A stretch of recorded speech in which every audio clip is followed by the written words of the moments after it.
Hey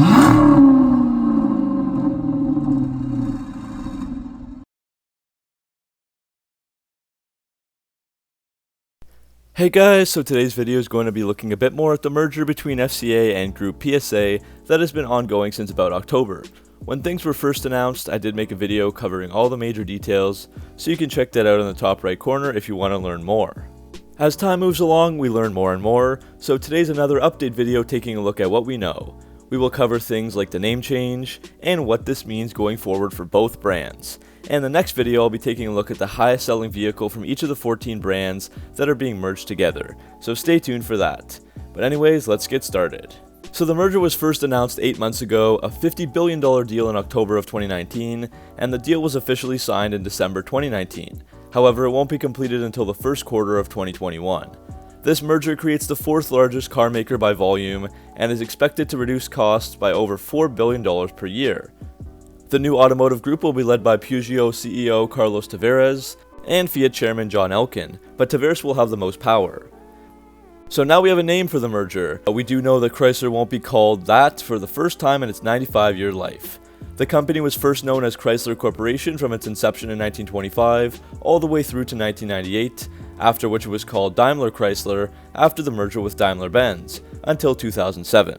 From 2007 to 2014, the name switched to Chrysler LLC or Chrysler Group LLC, and then finally in 2014, Fiat took ownership and the company was called Fiat Chrysler Automobiles until the present day. On July 15th, the two companies announced the new name of the combined company between FCA and PSA, and that will be called Stellantis. I'll display the press release on screen, but basically Stellantis uses the Latin verb stello that means to brighten the stars. The merged company talked about the name briefly, saying, quote, "It draws inspiration from this new and ambitious alignment of storied automotive brands and strong company cultures that in coming together are creating one of the new leaders in the next era of mobility, while at the same time preserving all the exceptional value and the values of its constituent parts," end quote. I suppose the two companies are hoping this name will foreshadow some success, but it is a bit odd at the same time. I will say that it does sound better than calling the company FCA PSA or vice versa. The one important thing to note here is that Stellantis will be exclusively used as a corporate brand, but all of the other brands that fall within the parent company will remain unchanged. So that includes the 14 brands of Abarth, Alfa Romeo, Chrysler, Citroën, Dodge, DS, Fiat, Jeep, Lancia, Maserati, Opel, Peugeot, Ram, and Vauxhall. And sorry if I'm butchering some of those names, I'm just not used to saying them. So while there still will be Chrysler vehicles sold with a Chrysler badge, when anybody refers to the company who sells them, it will be Stellantis. But the individual vehicles themselves will not bear that name anywhere on the vehicle, and the logo has not yet been released. So what does this all mean going forward for Chrysler or FCA? Well, the name change really carries little value, as of course that doesn't truly affect the operations. I will say that keeping Chrysler as the corporate name in the US makes a lot more sense to me. While the brand itself may be on the decline, so many millions of people are quick to recognize Chrysler right off the bat if you talk to them about it, whereas Stellantis just won't ring that same bell for anybody anytime soon.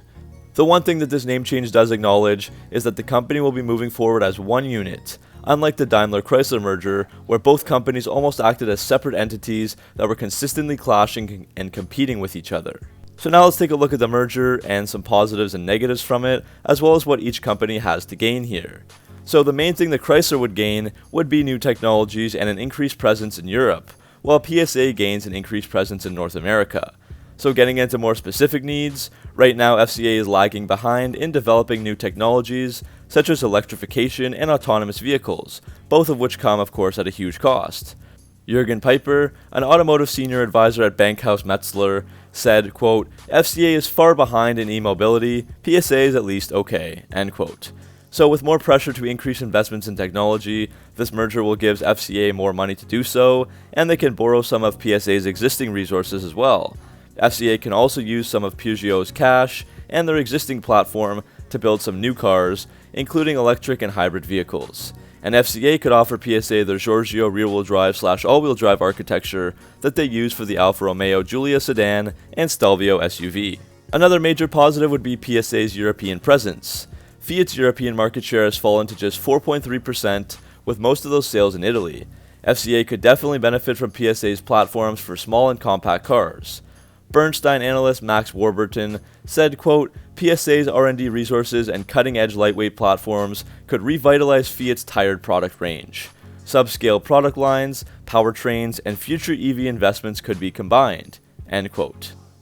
The Italian trade unit UILM has also said that any merger between FCA and PSA must be a merger of equals that leads to no job losses in Italy and better utilization of their Italian factories. So it looks like FCA wants to increase their European presence for sure. On the flip side, Peugeot wants to make a return to the US since exiting that market in 1991, and their CEO Carlos Tavares has said that he is planning a 2026 return to Canada and the US. FCA is obviously huge in North America, so PSA will benefit there. Peugeot also would have access to FCA's huge Chrysler, Dodge, Jeep, Ram dealership network to help make their North American return more successful. So now let's take a look at if this merger makes sense with a positive and negative outlook. I believe I've done this in a previous video, but it's always nice to revisit this topic. So it does seem like this deal makes sense for both FCA and PSA for a variety of reasons, but again, I'm also going to play devil's advocate and take a look at some negatives. Carl Brauer, the executive publisher at Cox Automotive, had a great point where he noted that while both FCA and PSA are impressive companies, they simply cannot rise to the top on their own. He said, quote, neither FCA nor PSA independently are in a position to lead the industry in vehicle sales and product development. But as a united front, they are immediately back in the fight to compete for volume, market share, and advanced technology with today's more powerful automakers, end quote. These types of partnerships were also alluded to by former CEO Sergio Marchionne before his death, where he predicted that automakers need to partner up to survive and conquer within this industry, especially as things trend towards autonomous and electric vehicles. I will also display two other expert opinions on screen, one from Carla Bailo, who raves that this is a great way to build the resources of both companies and offer more to the consumers, and Akshay Anand, who talks about the market benefits.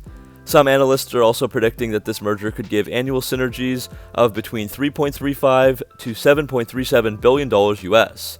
So from this point of view, both the companies do have a lot to gain from the consolidation. As I said, I also want to look at the negative side. This merger does feel eerily similar to the DaimlerChrysler merger, which was also called a merger of equals, with high hopes of synergies as well. I'm not going to go into too much detail on that one, but it ended up being a failure, of course. Two companies from different countries, with different languages and styles, resulted in no synergies.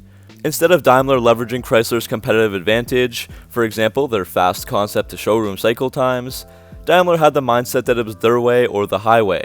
They often didn't put enough resources into Chrysler, or pulled the plug early on possible successful projects, especially if they threatened Mercedes-Benz sales. All of these factors made the merger a huge failure. So we never know if history might repeat itself with this merger, because it just feels so similar. Another possible issue is the PSA CEO Carlos Tavares, whose strength is in restructuring and cost cutting.